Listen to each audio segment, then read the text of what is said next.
Hey, what's up, everybody? This is James Jimmy Hills. We are in the Java Cafe for a second time today. A little quick shot this morning. And as I mentioned, we are chatting with the director of Nightlife this evening. And so do me a favor. I know our team is about to play shortly. I don't know exactly what time they come on. So we're going to chat with her just for a few minutes to check in. We are going to do a sit down soon, maybe with her and some other folks around just nightlife in Boston and just I've been around the industry a lot in the past year and a half or so between Estella, Grace, and Minimally Long Live Roxbury, and it's quite intriguing. And nightlife has a influence on our local economy. It has an influence on certain aspects of public safety. It has an impact. Workforce development is part of the economy, but specifically a subset of the economy is workforce development. There is a lot of turnover within hospitality industry right now. So not necessarily our director of Nightlife's purview, but we're just going to check in with her, hear a little bit about her story, some opportunities that she's created that since she's been in the office, which hasn't been that long. And I'm saying this before she comes on. This is me, James Jimmy Hill, saying this that used to work in government. Sometimes within government, there are just certain things that administrations and things want to do. And just because it's government, sometimes it turns into hurry up and wait. So that's just my own personal of just giving this young lady some grace as she's making some strides for our city. So I'm a little tired, but we're going to really get into fun conversation, but informative conversation. So if you know some folks that are in the nightlife, that are DJs, that are promoters, tag them. If you're over on Twitter or Instagram as well, let us know. And we're going to be checking on the phone and whatnot. So Director Reynolds, I don't think I've ever called you that. I usually make a mistake and be like the nightlife czar. Yeah. I'm correct. So good evening. How you doing? I'm doing all right. How you doing? I heard you're tired, huh? You've been outside.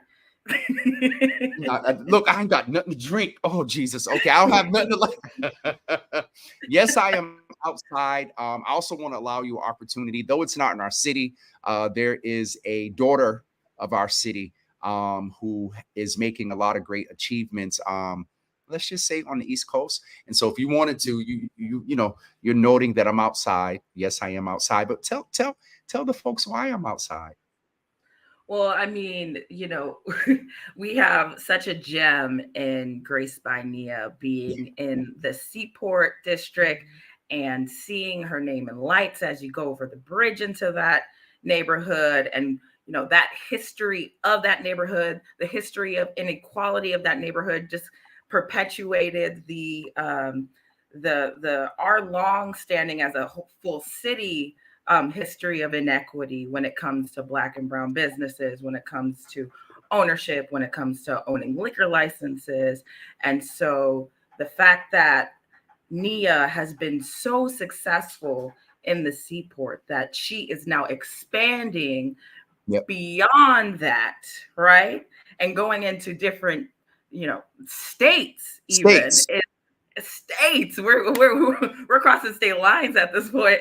The fact that that's happening is an incredible testimony to her leadership, to the way she does business, and to partnerships. What successful partnerships look like between our entrepreneur system here. Well, let's thank you. I wanted to give you that time because I know a couple of weeks ago you help get a citation for Nia as we celebrated her first anniversary of Seaport, and then just within a week's time, we're here in at Foxwoods in Connecticut, and celebrating that grand opening as well. But we had the opportunity, myself, you, and Ed, to present her and cite her for that great achievement a couple of weeks ago. And so let's just jump right in because I don't want to hold you too long. You mentioned partnerships, and so let's talk about how this partnership between your past experience, maybe your passion for creating culture and things, the partnership between you and our mayor in the city of Boston, of you becoming the director of Nightlife. Tell us a little bit about your journey into how you got into this partnership of directing Nightlife in Boston. Ooh, I Jesus. know. I say the path, there's no straight path to someone's journey towards something, right? Yeah, It's yeah, always yeah. flipping and turning. And I've had the pleasure of meeting other colleagues in other cities who lead nightlife in Philly and in Pittsburgh and in New York and in Dallas, and everyone has a different background. And I think that's the uniqueness of this role, that there's no one type of person that can be successful in this role. So I'll start with that. And my background, actually, I'll start in my adolescence. I actually have a background in music. And so You know, I once thought I was going to be international pop sensation Corean. Obviously, that didn't pan out. But I come from this musical background, this creative background, and the understanding of being an artist and the importance of culture when it's nurtured and when it's uplifted in community. And I also have a background in, I'm from the South Side of Chicago, even though when you count up all the years, I've been in Boston for about 14 years, which is almost half my life. I've always wanted to give back to my community. Growing up on the South Side of Chicago, seeing disinvestment in my community, I wanted to figure out what was the best way to equip myself with the tools to be of service to those around me. So I got a degree in urban planning.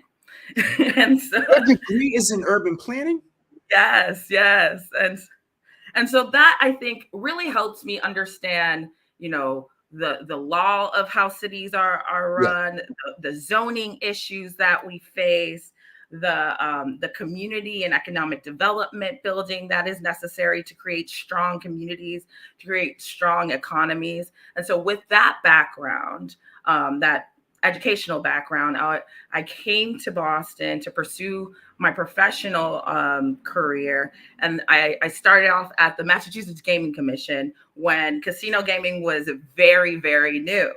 And I worked with Jill Griffin on workforce supplier and diversity development. And so ensuring that these casinos were being built, but being built with community, being built with DEI at the forefront of the process, ensuring that there were opportunities for women in the trades, opportunities for women of color in the trades, et cetera. And so that kind of gave me the understanding of how government and private industry and community could come together and work within the structure of, Massachusetts. Then I worked at the Boston Foundation for 7 years. I was leading economic opportunity and inclusion work there.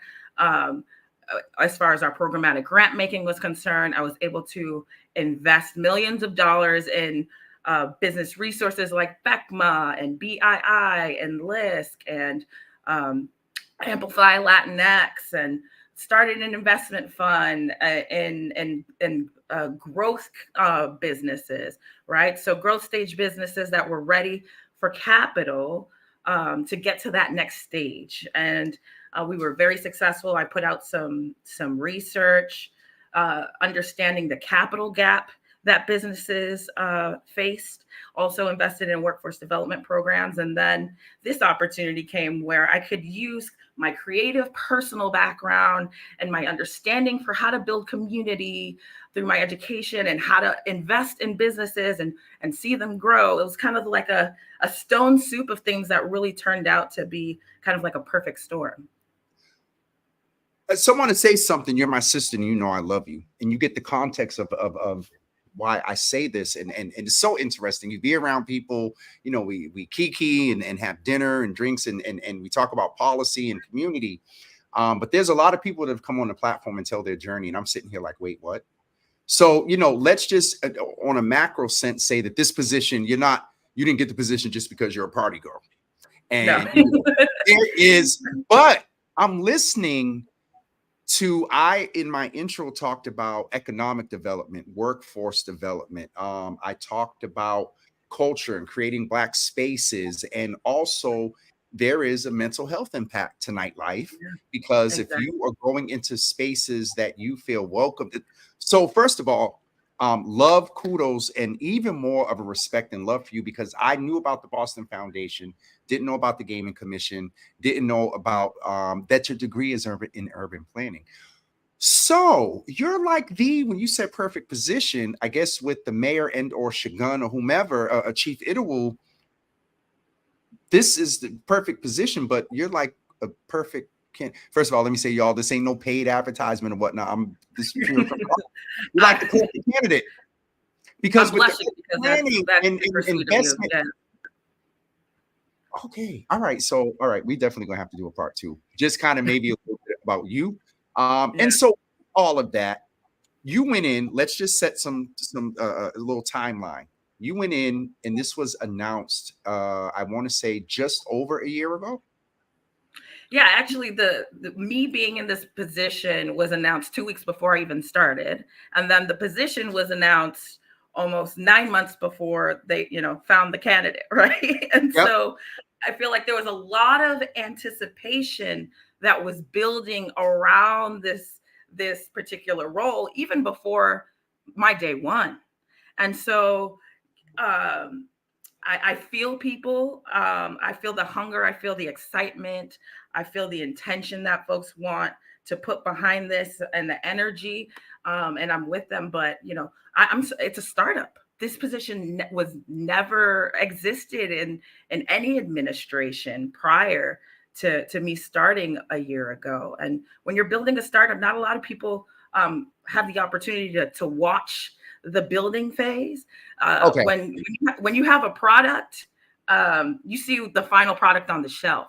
A lot of people don't Yeah. see the process in which to get to that final product. The And test this role, cases, the research, the oh God. exactly. Hmm.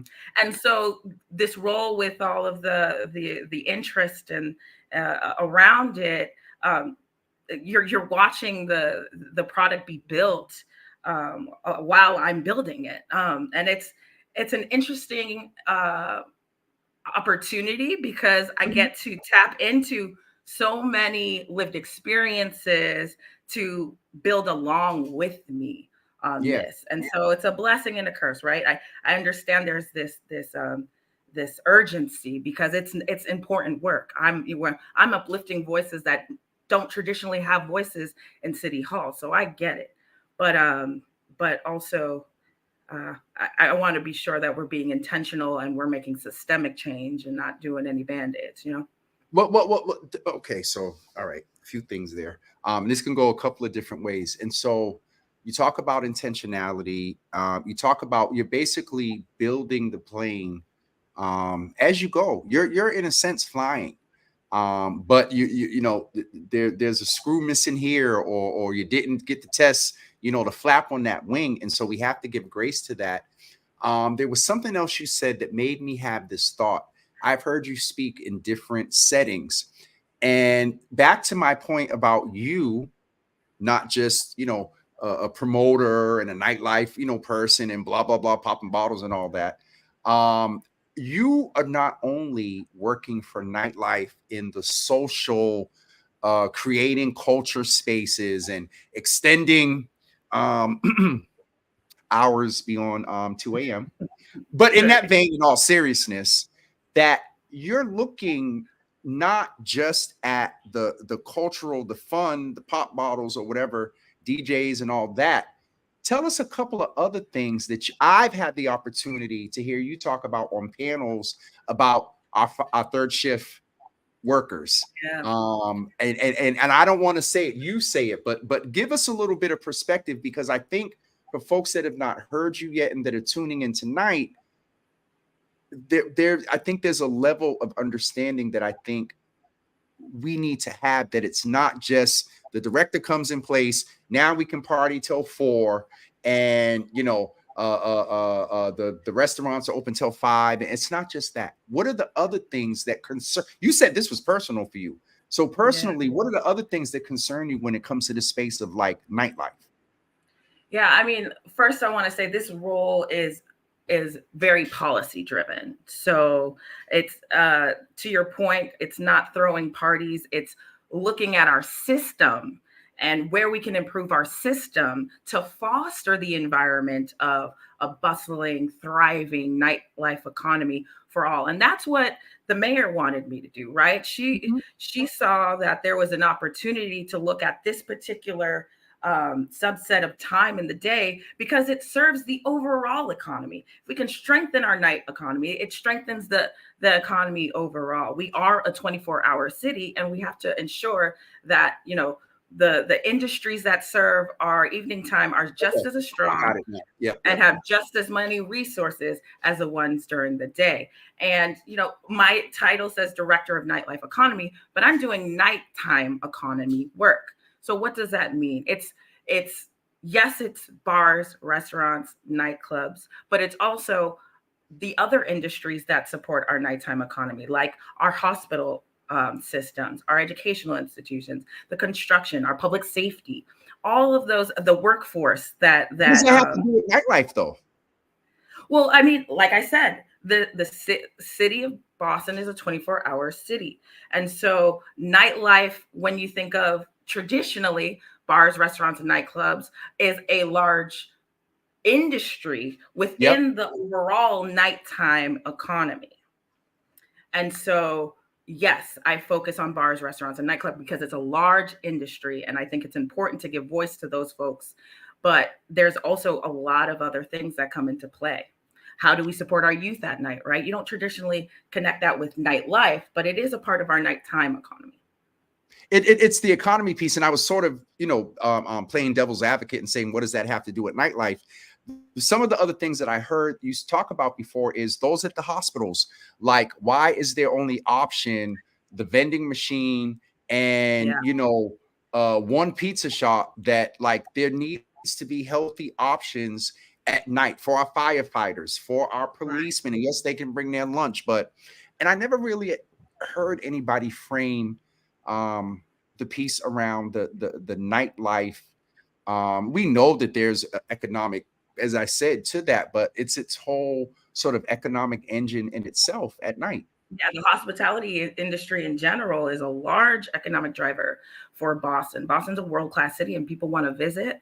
And we have so much culture in the city of Boston, and we want to be able to showcase that. And traditionally, that is showcased in our cultural institutions in the evening time. You look at the Boss Center, you look at other various theaters throughout the city. Like those are a part of our nighttime economy, and we're grateful to have an institution that builds and uplifts some of the world-class talent in Berkeley and other schools. But like, how are we, honing in and supporting that to stay in Boston, and how are we showcasing that in Boston? But I'll go back to your point about the workforce at night, right? And so a lot of people may see a restaurant applying for an extended license to go to 2 or 3 or 4 to be able to serve food until then, maybe to serve the crowd that's after the bar, after the club. But you have to also think about folks that are flying in at night, the nurses, the firefighters. Those restaurants being open at that time serve them as well. Those restaurants support the night shift workers that have been working in kitchens that want to go get a taco after their shift, right? So as they should be able to. As they should be able to. They should have access to just as much as folks from the 9-to-5 economy. There's just a lot there. Our friend Aaron is in, and she is asking, I didn't say heads up, we're going to ask some questions, but she's saying, can you speak to liquor licenses? So Aaron, as you know, that's a state thing. To liquor licenses in communities like Roxbury and Dorchester, I want a place for community to get to that is reasonably priced food and drinks, and they can grab dinner any day of the week, celebrate events there, and be a community hub. And so we actually, Corean and I talked about this Yeah. beforehand, so you can sort of set the context with the state, and whatnot. Yeah, so the number of liquor licenses that the city of Boston has is controlled by the state. And so we are unable to change that number unless the state allows us to or gives us extra licenses. There was a bill that was supported by our city council and by the mayor to extend the amount that is allotted for Boston. It is currently being reviewed at the state legislature. And so how does Boston play a role in that? We, looking at the resources that we have for businesses to ensure that we have a strong pipeline of folks who can potentially be ready once and if we get those licenses. They'll be distributed on it based off of how it's written now. They will be distributed year to year. So how do we build that pipeline over time so that it's equitably passed out throughout our neighborhoods? Additionally, there are some zoning issues that we can control, right? Yep. I tell the story all the time, but there's some places that are zoned for a restaurant and for that restaurant specifically. So if that restaurant decides to close, and a new restaurant wants to come into that space, they have to go through the entire zoning process all over again, right? And that's a barrier for a small business who just wants to get into that space and support and the community that they want to be in. And so thinking through little things like that people don't generally see every day. So there's a few things there. Thanks for the clarity, with the state piece, and I'm sure Aaron's aware too that Councilor Worrell is looking, when you talk about a different perspective of zoning, but making sure that these new amount of licenses are particularly targeted in certain areas. I did mention to him, and any influence that you have, because I would hope and presume they're checking in with you, for your perspective of things, is not only geographic, but if I'm a Black man from Dorchester who happens to have a business that's not in that zone for licenses, I don't want to be barred because I'm not physically in that zone, but I grew up in that zone, and you know what I'm saying. And so I just mentioned that to Councilor Worrell and to mention it to you as well, because you have influence on policy. One of the other things I wanted to ask about in reference to the nightlife piece is there is an influence on public safety. And we have to name that our numbers are very low in comparison to years past. And so some of the people early on when your position came out and whatnot, there was a little bit of chatter. The things. Now we're going back more to the clubs, bars, and the side. What is your approach to, or how do you factor in considerations on public safety as we're thinking about extending hours and things like that? What is just your how do you factor that in, to proposals? Yeah. Well, as far as extending hours is concerned, that the extension of liquor sales is controlled by the state as well. So that is not under the purview of the municipality that I work for. Yep. And so that has to be changed at the state level. Okay. What can I control as far as potential hour extension? Entertainment. Hour extension. So potentially introducing an alcohol-free hour where from 2 to 3. From 2 to potentially, from 2 to 3. Like, what does that look like? And that might not work for every business, but this is what it will allow. If we were to have an extended time, it's not just to keep the party going. It's rooted in safety. It allows for congested areas like our theater district to have more time to have staggered let out times. So there's not just this major influx of people crowding the streets trying to get to their next destination. It can help with surge pricing. So not everyone in the city at the same time is trying to get an Uber or a Lyft, right? And so those are some of the safety implications that we're looking at when it comes to potentially extending entertainment hours. Thank you. Um, Go ahead. yeah, no, go ahead. I just want to say thank you for that because a lot of times when and me, you know me, when we say public safety, I was thinking in the vein of like violence and issues and at the let out. But what I'm also hearing is that staggered let out isn't just impactful in the theater district. That could be anywhere. The public, a local police department can work with, an entity that may have a couple of incidents and say, hey, we want you to kind of wait. We got Yeah. extended hours now. So, kind of promote that you're open until 2:30 or things like that. So, Yeah, and on the public safety part of it, I've worked with Boston Police Department on the updating of a document that they created in 2019 called Best Practices for yeah, Licensed Premises. And we went through and tried to update things, try to make it clearer, try to ensure that the language is up to date and with kind of the times. And we're thinking through how do we make this a living document as well, right? You can make yeah, a 30-page document and send it out and say, hey, this is probably what you should be doing to keep our nightlife scene safe. But how do we humanize that? How do we get that as second nature almost? And so we're looking at opportunities to provide resources to our operators as well as their workforce to ensure that they have the skills to be empowered to create a safer environment. absolutely. You talk about resources, and as we get ready to wrap up, we're a little bit over time. You currently have a resource. I That do. is, I think the date, I think the period is still open. Tell us It about is. the wonderful resource that you have available for Yeah, I nightlife. mean, well, when you think of nightlife in the traditional sense of bars, restaurants, and nightclubs, it's a social economy, and the social economy was impacted the most during the pandemic, COVID. right? Yep.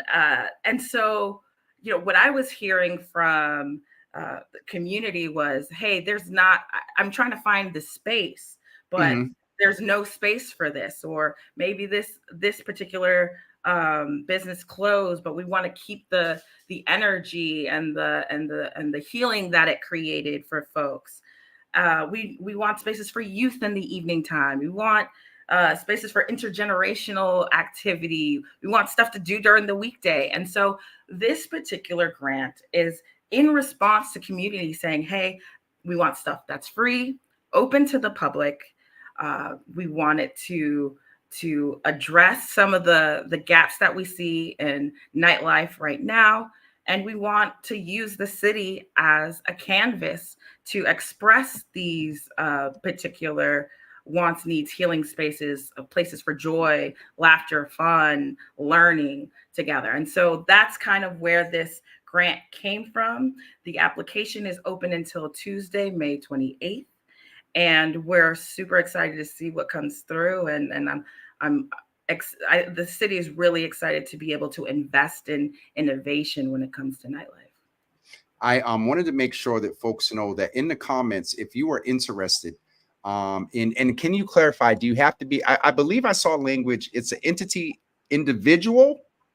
You could be an individual, you could be a nonprofit, and you can be a business. Okay. And so, and obviously, most guarantors love collaborations, love Yeah. partnerships where you may have three that are applying for the separate up to 10,000, but Mhm. they're bringing their event together and they're doing a $30,000, Mhm. funded sort of event. And so you are looking for partnerships. You are looking for there is some focus with some intentionality around the downtown area. It's downtown and our neighborhoods, the Okay, entire okay, city. okay. Yeah, the Yes, yep. entire city. We want to see what nightlife looks like in our main streets, in Hyde Park, and what it looks like in JP, and also in our downtown areas. I want to also reiterate, like, this money does not have to go to one specific event. It could be you can apply for a series of events as well. And I've got that question quite often. And yeah, we encourage partnerships. Okay. This is definitely one of those opportunities to reach out to someone that you've been wanting to work with, and utilize this particular opportunity to do so. Okay. The last question I'll ask is, when do you think that, you'll hit me up and be like, yo, Jimmy, I need to come on the show because I got a major update or announcement. When do you think something like that, outside of the grant announcements, some Yeah. other things that you're working on, any, thing you want to, Yeah, any, we've identified a long list of policy interventions that we can start to implement either in a pilot phase or introduce to the community as a potential solution to certain things happening throughout the city. And so this is definitely a year of big and better and news from this office, and I'll keep it there.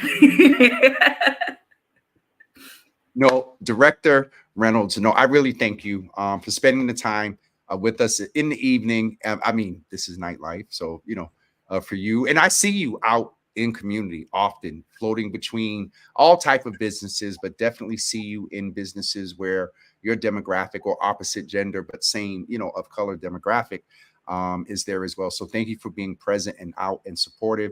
Thank you for checking in, because once in a while you'll say, hey, what do you think about this or whatever? And so it's good to have that sort of just different groups of promoters and DJs and personalities and whatnot that I'm sure that you have around you. So we will look to speak with you again soon when you want to, drop anything off that list of policy areries that y'all can just Yeah, we go might in. have like a night committee announcement coming up soon. We don't know. Oh, I mean, if you want to, the platform is here. Will do. I'll definitely be back. Okay. Corean, thank you so much for being here with us. I'm going to go share some stuff with some folks, and we will see you soon.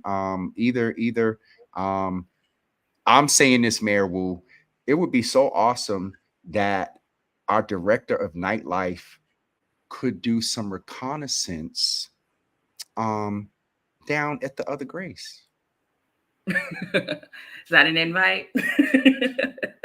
Now it's an invite, but on whose dime are you? No, I'm messing. No, But no. no, seriously, I'm sure there's an opportunity, because one No. thing that our mayor does, she does look at other cities and what's being done. So hopefully that is something. And you did reference to Yeah. you're chatting with other directors of nightlife in other cities. And so are you looking at what other cities are doing and different type of pilots and models?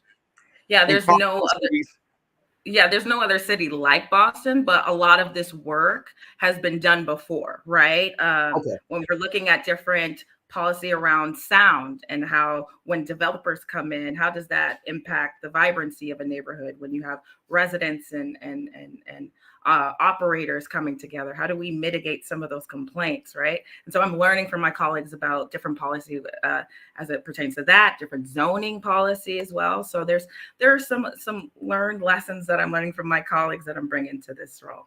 Okay. All right, Director. We're gonna wind up messing up and then be here another 20 minutes, and I gotta get ready to get downstairs so I can go back outside. I have FOMO. Listen, listen. I'm about to take a bus you offline. All right. Okay. I thank you so much for being here with us, and strength and encouragement in what you're doing, because it is needed. There is an equity, definitely a huge equity lens. I'm sure that is informing your work. So thank you so much for being with us tonight. Thank you for having me. I appreciate it. Thank you. Folks, listen, if you came in late and did not get the opportunity to hear all of Director Reynolds' interview, go back and listen to it. She gives a lot of context to her perspective on nightlife, not just about the partying and all of other things like that, but looking at our third shift workers, our policemen, our firemen, our nurses, our doctors, having healthy options to eat just besides a pizza shop. So anyway, listen, today's my Friday. It's a late Friday. And so I'm out of here. We'll see you Monday at 9 a.m. for Mental Health Monday. It is a holiday, yes, but we will be here for Mental Health Monday at 9 a.m. And then y'all can burn your hot dogs and all that other stuff. All right, that's it for me. We'll see you Monday at 9 a.m. Have a great, wonderful day, everybody, and we shall talk to you soon. Peace.